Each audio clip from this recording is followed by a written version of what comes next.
estamos en comunicación telefónica con la diputada nacional Gabriela Michetti. Buen día, Gabriela. Hola, Damián, ¿cómo estás? Muy bien. Gabriela Michetti, ¿cambió la relación con el gobierno a partir de la situación de Soldati? Mira, en el momento, digamos, en la situación y el conflicto desatado, la verdad es que el hecho de que se haya logrado que ambos gobiernos estén en una mesa discutiendo, conversando y sentados por lo menos frente a frente con un tema entre las manos muy complicado y de mucha profundidad, eso ya fue un cambio, obviamente, porque hemos tenido situaciones difíciles, sí, tenemos situaciones estructurales que resolver y nunca habíamos logrado eso, digamos. Entonces me parece que es un dato. Ahora, si vos me decís, y cambió de tal manera de que esto va a seguir y que ya está establecida una relación diferente como para poder trabajar otros temas o seguir trabajando que aún está sin resolver, y la verdad que yo creo que no, o sea, eso no está para nada garantizado y que justamente es lo que creo que tenemos que insistir muchísimo en que se garantice y que siga sucediendo, digamos, es muy importante. Así que creo que hubo por lo menos una primera aproximación, que si logramos que se establezca como sistema ya de trabajo, bueno, obviamente sería un cambio brutal, ¿no? Ahora, en las últimas horas, distintos funcionarios del gobierno de la ciudad insistieron con la necesidad de que se desaloje los terrenos que siguen ocupados. Ahora, bueno, el club en Villa Lugano. ¿No quedó como lección del Parque Indoamericano que se resuelve con el diálogo político con los actores y no con la fuerza pública? No, mira, a ver, el diálogo político con los actores yo creo que es una condición que en ningún momento nosotros pusimos no tuvimos como central y no defendimos como central. Siempre defendimos el diálogo y siempre dijimos esto se resuelve, bueno, si vamos a lo estructural, justamente conversando con el gobierno nacional y cada uno haciéndose cargo de las actividades que hacer, y potenciando y optimizando las políticas de esa manera. Pero la verdad es que lo que sí también dijimos es, primero y antes que cualquier cosa, para que haya un diálogo fructífero y haya un diálogo con soluciones que vayan a lo estructural y sea realmente un diálogo pacificador en serio, tiene que haber un signo y un símbolo claro de que vamos a ser todos respetuosos del otro y de que vamos a ser todos respetuosos de las normas que nos rigen, nos gusten o no nos gusten, digamos. Porque si no, el nivel de establecimiento de la regla de extorsiono, chantajeo, ocupo por la fuerza, no sé, hago cualquier cosa que esté al margen de la ley para poder lograr algo que yo creo que es justo, que probablemente en casi todos los casos, cuando son reivindicaciones, sobre todo teniendo en cuenta la cantidad de necesidades que hay en el país, son justas, pero el tema es que el mecanismo y la metodología no puede ser convalidado porque como autoridad uno tiene que ser lo suficientemente responsable y debe ser lo suficientemente claro que si no lo hago, si las cosas que yo voy resolviendo no las hago a través del ejercicio de la autoridad, la verdad es que se va a desbandar aún más de lo que ya está desbandado y desmadrado nuestro país en muchos sentidos, Yo creo que culturalmente, Damián, nosotros hemos ido generando en nuestro país esa sensación de que no pagar los impuestos no pasa nada, de que tener un arma ilegal no pasa nada, de que sacar la basura a cualquier hora no pasa nada, de que ocupar un terreno no pasa nada, de que robar no pasa nada, entonces es como la sensación, y lo digo en términos de todo tipo de acciones al margen de la ley, digo, también de las del robo del guante blanco. O sea, ayer hablaba con un amigo mío que trabaja en una compañía multinacional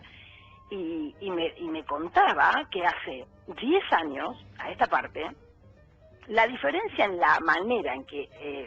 los altos gerentes, altos ejecutivos de estas compañías se comportan en relación con su propia empresa, en términos de ser realmente honestos, cumplir con lo que hay que cumplir y no, por ejemplo, tratar de ver cómo se le roba dinero a la compañía, ha cambiado totalmente la Argentina. ¿Por qué? Porque obviamente también en ese ámbito se siente que no pasa nada. Entonces yo creo, Damián, que hay un tema muy importante acá, que va más allá de el respeto al espacio público, que va más allá del respeto a la ley en sí, como hecho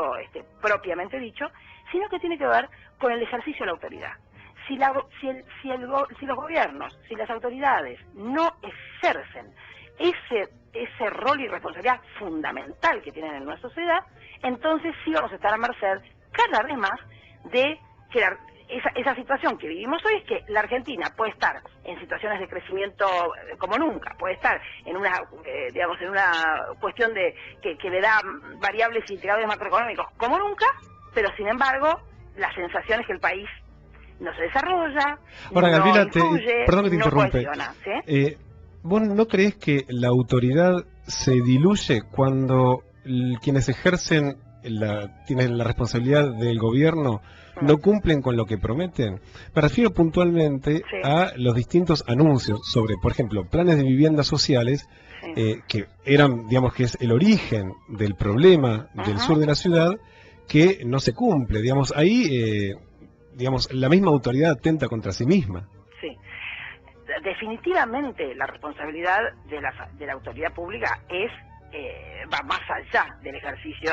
del monopolio de la fuerza, ¿no? Que es la del establecimiento del orden, obviamente, digamos, porque en el fondo yo creo que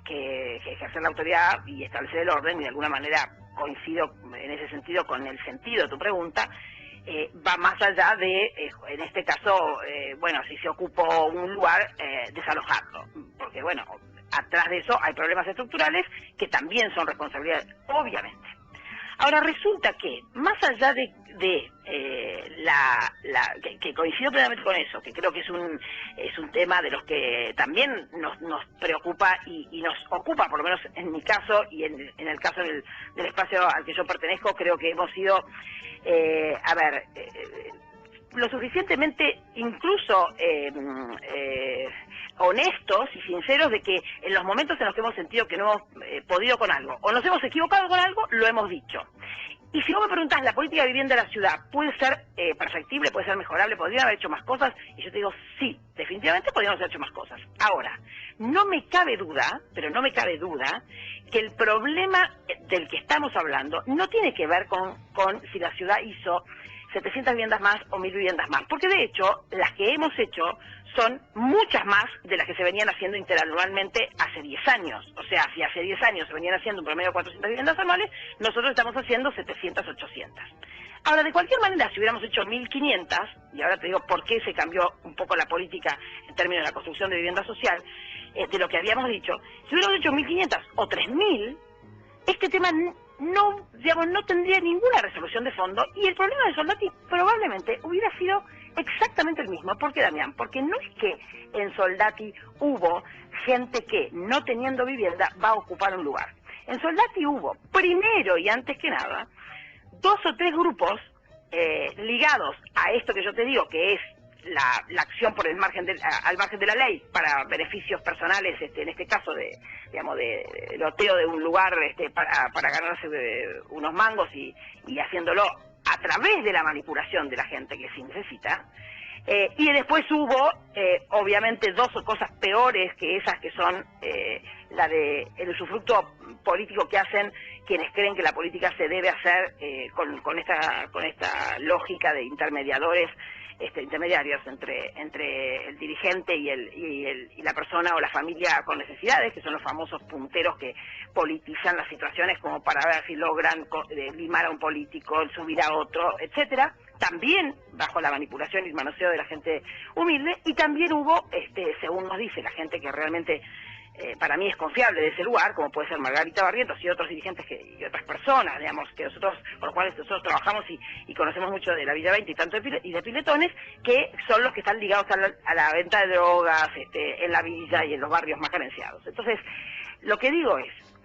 en lo estructural del problema, por ejemplo, habitacional de la Argentina, yo creo que hay 2 cosas fundamentales que hacer. La primera es, como en todas las políticas sociales que tienen que ver con la contención de la situación dramática de pobreza que tiene el país, que, como vos sabés, va del 30 al 35% de la población, a pesar de haber crecido el 7% en los últimos 7% promedio, 8% promedio en los últimos 7 años. Pero en todas esas políticas sociales, lo primero que hay que decir es, no podemos mentir más, que es una cosa que para mí, en ese sentido, yo me siento orgullosa de nuestra manera de actuar políticamente en eso, que es, no se puede mentir más diciendo que hay recursos infinitos cuando no los hay, ¿no es cierto? O sea, eso es la primera cosa que hay que hacer, porque decir que hay recursos infinitos cuando no los hay provoca unas frustraciones enormes, y además es absolutamente, eso sí que es absolutamente atenta, digamos, atenta contra la autoridad. Segundo tema es decir, yo necesito hacer crecer este país, generar más riqueza, generar muchísima más cantidad de producción, de desarrollo, porque si yo logro eso, y logro más puestos de trabajo, y logro más masa de recaudación por impuestos, porque hay más actividad económica, etcétera, yo voy a definitivamente hacer crecer la torta que me permite mayor distribución y mejor distribución, además de que la cuestión del sistema tributario y todo eso que se puede mejorar. Entonces, primer tema, ya te digo, no mentir, decir lo que realmente uno puede hacer, realmente los recursos que existen para poder hacerlo, y entonces después sí, potenciar el crecimiento de la riqueza, el crecimiento de esa torta a distribuir, generando las condiciones para eso. Ahora, Gabriela, perdón, sí. ¿Qué tal? Buen día, Damián Nabot, te saludo ahora, ¿cómo estás?